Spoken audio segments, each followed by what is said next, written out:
بسم اللہ الرحمن الرحیم۔ السلام علیکم۔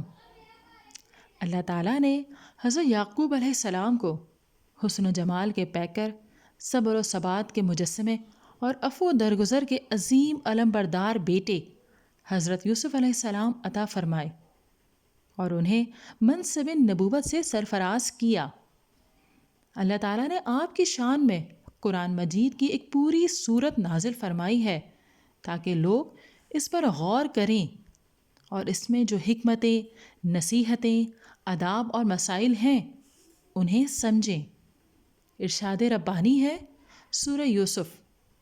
ترجمہ: یہ کتاب روشن کی آیتیں ہیں، ہم نے اس قرآن کو عربی میں نازل کیا ہے تاکہ تم سمجھ سکو۔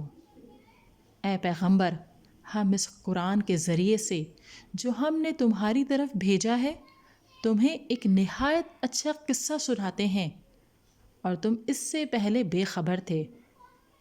ناظرین کرام، قرآن مجید فصیح و بلیغ زبان، بہترین قصص اور گزشتہ کے صحیح ترین حالات بتانے والی عظیم کتاب ہے جو نبی آخر الزماں صلی اللہ علیہ وآلہ وسلم کو عطا ہوئی۔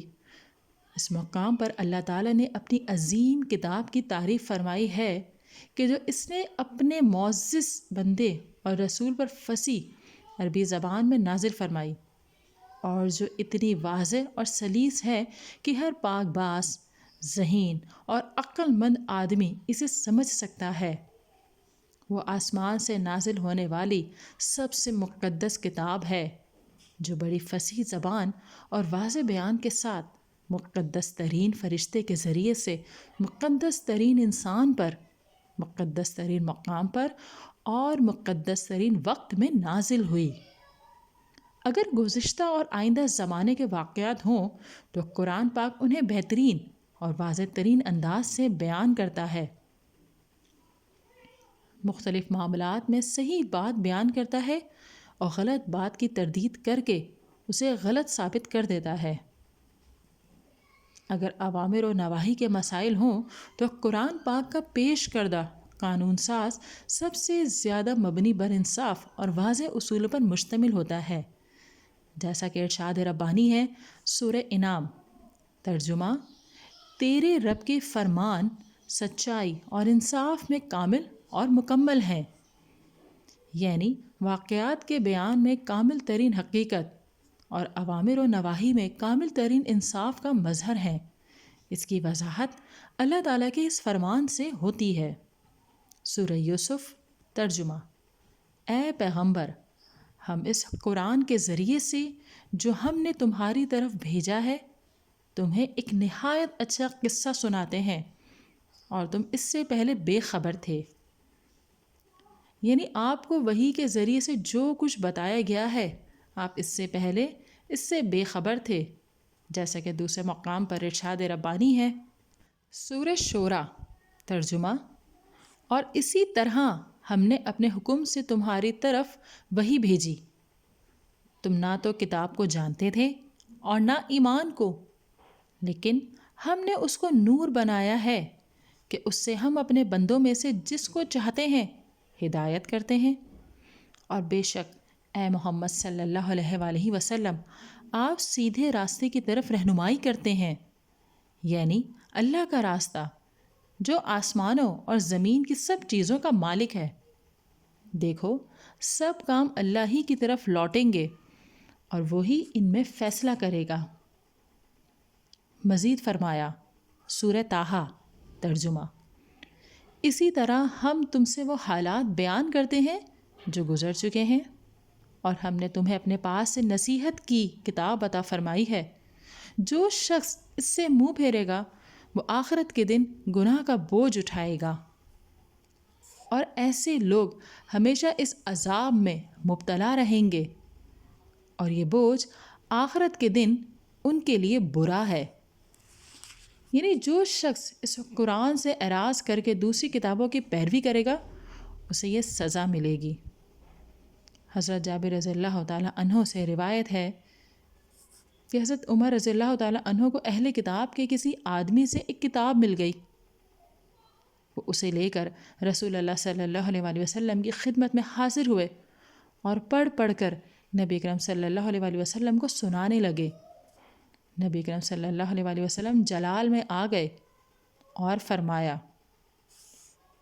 اے خطاب کے بیٹے، کیا تم لوگ بھی اس شریعت کے بارے میں پراگندہ ذہنی کا شکار ہو جاؤ گے؟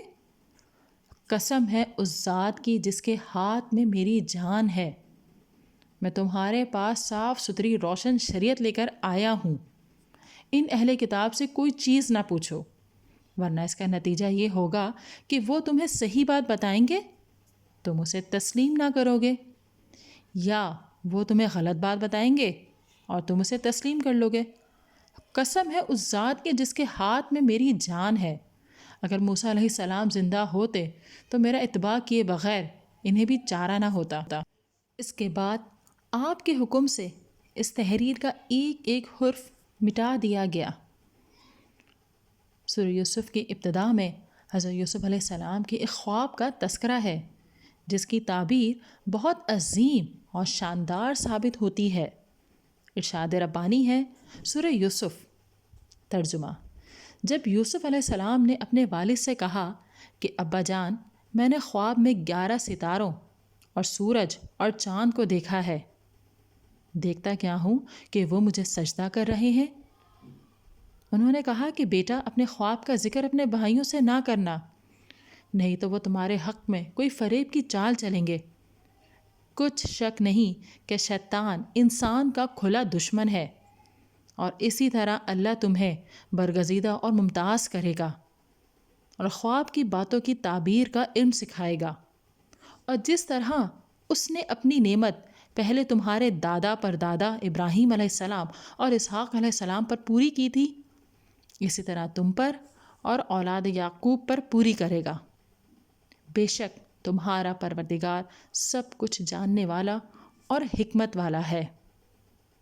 یعنی جس طرح اللہ تعالیٰ نے آپ کو یہ عظیم خواب سکھایا ہے، اگر آپ اسے چھپائیں گے تو آپ کو طرح طرح کے الطاف اور رحمتوں سے نوازے گا، اور آپ کو کلام کا وہ مفہوم اور خوابوں کی وہ تعبیر سکھائے گا جو دوسرے نہیں سمجھ سکتے، اور اللہ تعالیٰ آپ پر وحی نازل کر کے اپنی نعمت کی تکمیل فرما دے گا۔ یعنی آپ کی وجہ سے آل یعقوب کو دنیا اور آخرت کی بھلائی حاصل ہوگی۔ یعنی اللہ تعالیٰ آپ پر احسان فرما کر آپ کو بھی نبوت کی نعمت عطا فرمائے گا، جس طرح آپ کے والد حضرت یعقوب علیہ السلام، آپ کے دادا حضرت اسحاق علیہ السلام اور آپ کے پردادا حضرت ابراہیم علیہ السلام خلیل اللہ کو عطا فرمائی تھی۔ بے شک تمہارا پروردگار سب کچھ جاننے والا، حکمت والا ہے۔ پہلے بیان ہو چکا ہے کہ یعقوب علیہ السلام کے 12 بیٹے تھے۔ بنی اسرائیل کے تمام قبائل انہی 12 کی طرف منسوب ہیں، جن میں سب سے معزز اور سب سے افضل اور سب سے عظیم حضرت یوسف علیہ السلام تھے۔ متعدد علماء نے بیان کیا ہے کہ ان میں صرف حضرت یوسف علیہ السلام نبوت کے منصب پر فائز ہوئے، آپ کے دوسرے بھائی نبی نہیں تھے۔ آپ کے واقعے میں جو ان کا کردار سامنے آیا ہے، اس سے بھی یہی معلوم ہوتا ہے۔ بعض لوگوں نے حضرت یوسف علیہ السلام کے بھائیوں کی نبوت پر اس آیت سے استدلال کیا ہے۔ سورہ آل عمران، ترجمہ: کہو کہ ہم اللہ پر ایمان لائے اور جو کتاب ہم پر نازل ہوئی اور جو صحیفے ابراہیم، اسماعیل، اسحاق اور یعقوب اور ان کی اولاد پر اترے، ان پر بھی ایمان لائے۔ وہ کہتے ہیں کہ اسباط سے یہی افراد مراد ہیں، لیکن استدلال کبھی نہیں، کیونکہ اسباط سے مراد بنی اسرائیل قبائل ہیں۔ ان قبائل ہی میں سے وہ انبیاء پیدا ہوئے جن پر آسمانوں سے وحی نازل ہوتی رہی۔ حضرت یوسف علیہ السلام کے بھائیوں کے نبی نہ ہونے کی تائید اس امر سے بھی ہوتی ہے کہ قرآن و حدیث میں آپ کے کسی بھائی کا نام لے کر اسے نبی نہیں کہا گیا۔ اس سے بھی ہمارا موقف درست ثابت ہوتا ہے۔ حضرت ابن عمر رضی اللہ تعالیٰ عنہ سے مروی ہے، اس ارشاد نبوی سے بھی ہمیں یہی اشارہ ملتا ہے۔ کریم شخصیت کے پڑپوتے، کریم شخصیت کے پوتے، کریم شخصیت کے بیٹے اور خود بھی کریم، یوسف بن یعقوب بن اسحاق بن ابراہیم علیہ السلام ہیں۔ مفسرین فرماتے ہیں کہ حضرت یوسف علیہ السلام نے بچپن میں خواب دیکھا کہ 11 ستارے اور سورج اور چاند آپ کو سجدہ کرتے ہیں۔ 11 ستاروں سے مراد آپ کے 11 بھائی تھے اور سورج اور چاند سے مراد آپ کے والدین۔ حضرت یوسف علیہ السلام نے یہ خواب دیکھ کر خوف محسوس کیا، اس لیے نیند سے بیدار ہو کر اپنے والد محترم کو یہ خواب سنایا۔ آپ کے والد حضرت یعقوب علیہ السلام سمجھ گئے کہ آپ کو دنیا اور آخرت میں بلند مقام و مرتبہ حاصل ہونے والا ہے، جس کی وجہ سے آپ کے بھائی اور والدین بھی آپ کے سامنے جھک جائیں گے۔ والد نے آپ کو حکم دیا کہ اپنے بھائیوں کو خواب نہ سنائیں تاکہ وہ لوگ حسد نہ کریں اور مکر و فریب کے ذریعے سے آپ کو نقصان پہنچانے کی کوشش نہ کریں۔ اسی لیے حدیث میں آیا ہے، اپنی ضروریات پورا کرنے میں اخوا سے مدد لو، کیونکہ ہر نعمت والے سے حسد کیا جاتا ہے۔ اہل کتاب کہتے ہیں کہ حضرت یوسف علیہ السلام نے خواب والد کے ساتھ بھائیوں کو بھی سنا دیا تھا۔ یہ ان اہل کتاب کی غلطی ہے۔ ناظرین، اگر ویڈیو پسند آئی ہے تو اسے لائک کیجئے، شیئر کیجئے، کمنٹ دیجئے اور چینل کو ضرور سبسکرائب کیجئے۔